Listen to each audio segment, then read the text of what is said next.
দেখো প্রশ্নটিতে বলছে জুলির বয়স টিনার বয়সের 6 গুণ।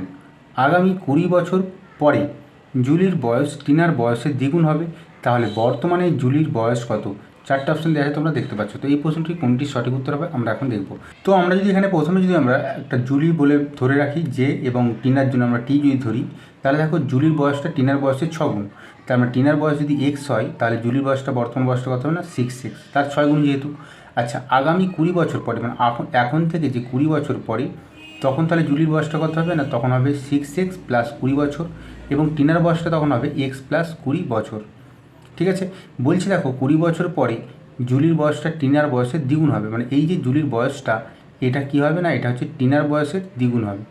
ঠিক আছে, তো এখান থেকে আমরা যদি হিসাব করি এক্সের মানটা বের করি, তাহলে কিন্তু আমরা পেয়ে যাব, আমরা টিনার বয়সটা কিন্তু পেয়ে যাব। তো আমাদের তারপর সেখান থেকে আমরা জুলির বয়সটা খুব সহজে পেয়ে যাব। তো এখান থেকে যদি আমরা দেখো হিসাব করি, তাহলে আমরা এখানে পাচ্ছি 6x প্লাস 20 সমান 2x প্লাস 20 দুগুণে 40। এরপর আমরা যদি এক্সগুলোকে যদি এক দিয়ে নিয়ে আসি, তাহলে আমরা এখানে পাচ্ছি কত, 4x সমান আমরা পাচ্ছি 40 বিয়োগ 20 করলে পাচ্ছি 20।